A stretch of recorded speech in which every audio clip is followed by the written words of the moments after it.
Hola, dear viewer. I'd like to talk about this pandemic, so to speak.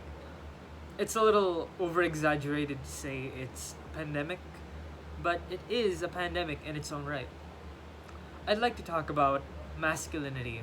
Actually, not masculinity, no. Fake masculinity. Of course, the term masculinity is a little broad because due to the excessive people that view masculinity differently, people have a hard time trying to understand what masculinity actually is. Now, there are people that act in order to look masculine. People that pretend to read books. People that go to the gym to get attention from women, specifically from women, and sometimes maybe not. There are people who act like they are masculine, but there's a difference between acting and being a masculine person. Now, a lot nowadays there are a lot of people that just think, oh yeah, money, women, blah blah blah. There are a lot of people that don't get masculinity at all, and it's somehow a little dangerous for men to think that way, boys to think that way. I've met a lot of performative males. They are called performative males, by the way. People that act to be to look masculine. People that want to look masculine but aren't really masculine. Now, the best way to describe this is, I got a multi-tool, by the way. I really love multi-tools. The best way to describe it is a knife. So, a knife. When someone holds this out, pointing at you, of course you will be threatened. Now, performative males want to be like a knife in a manner that it is threatening, it is scary, it can harm people. A true masculine person takes the knife, is the knife, takes its purpose instead of what it looks like. What is the purpose of a knife? It cuts things, usually ingredients, to help out people in certain tasks. It doesn't threaten. Now, people, performative males specifically, they only go for the appearance of the knife, what it sort of implies in some way.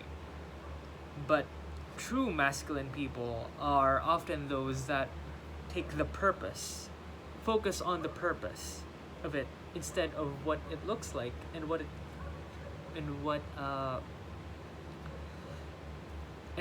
rather than its just surface value. You know what I mean? Damn, I am still bad at communication. All right. When I've met a lot of performative masculine men, I think to myself, man, I can already see through your acts. It's not that hard to spot a performative male that makes all these posts about, oh, reading books. Yeah, sure, I read books as well. Not so much. Performative males that try to act like they're not like the rest. Of course, there are a lot of guys that do the same. Some are genuine, some are trying to get with the ladies. Of course they do. Now, think of it as a multi-tool. Masculinity is a multi-tool. I like multi-tools, I really do. Now imagine something that's pretending to be a multi-tool. That is what leads people to try to become, well, that's what leads people to become fake masculine people. You see, the reason why there are performative males is because, well, not just for women. Of course, they want validation, they want gratification. Everyone wants that. There's this dopamine thing that hits us in our brains when we socialize, when we hit the social standards. So, of course, it's natural for us to try, but don't do it for gratification. You have to do it for the purpose of it, and because you have something to gain from it. Not not women, no. I want you to focus on the things you like that actually help you out, or things that you see as valuable for yourself, not for gratification or validation. That is the important part, where that's the line between masculine people and performative males. Yes, I mentioned that it is a pandemic. Of course, pandemic is a disease. So blah blah blah. Shut up. Shut up. Now, this has been on worldwide. I tell you, in some way, a lot of people lose individuality due to it, and because of that, people lose value in some way. How do I say this? Because individuality can sometimes correlate with scarcity, which also adds value. Blah blah blah. Marketing stuff like that. I should stop saying that. So what I'm trying to say is, nowadays it'll be hard to find a male of quality, a male that actually thinks for the better of himself rather than what the media or what the social standards want him to be. It's understandable. A lot of understandable why people want to do that, but it shouldn't be for others. It should be for you. Self-improvement culture. I'm sure everybody has heard of the self-improvement culture. People that try to work out. People that try to build an empire, maybe better, get a lot of money. A lot of people really pursued. A lot of people pursued self-improvement, which is definitely understandable because a lot of people want to be better. But sometimes there are people that just want validation. It's very understandable. Like I said again. There's this something that I haven't told most of my viewers. Back then, I fell in love. I changed so much for that girl. That makes me a performative male. It made me a performative male to one specific girl. I wanted to impress her so bad.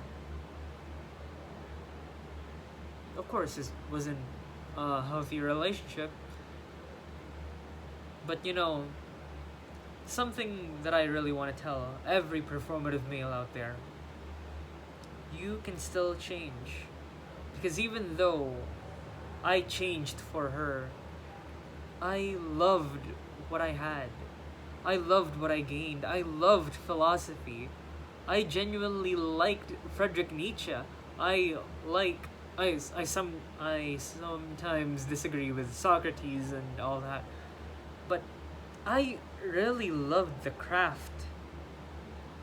I loved seeing gains from my body when I was working out. When I looked at the mirror and saw myself getting more fit, I loved it. And that's where I became an actual masculine guy instead of a performative guy, male. I want people to understand. Whenever I see a performative male, I think to myself, that person can still change. I really wish that they can change because I see their potential. I see what they're trying to do. They're making great progress, but they just don't have the right mindset for it. They aren't after what the actual purpose of it is. I really want to give hope to those people. I want them to change. I feel bad for them. Even though I do feel disgusted whenever I talk to them, I really want them to change. I want them to have redemption. I am really thankful that you've watched up to this far. I am really thankful that you listened through all of my yapping. I am grateful for your time, and again, this is just a project. Post a video daily on YouTube in order to be better at speech, in order to be better at confidence in general. It also gives you the potential of becoming viral, I don't know. Well, that's it for now. Thank you again for listening. I really appreciate it. I do have a mic, however, I can't connect it to a damn iPhone. I will find a way. I will gradually increase the value and quality of my videos. So, thank you for listening, and until the next one, see you.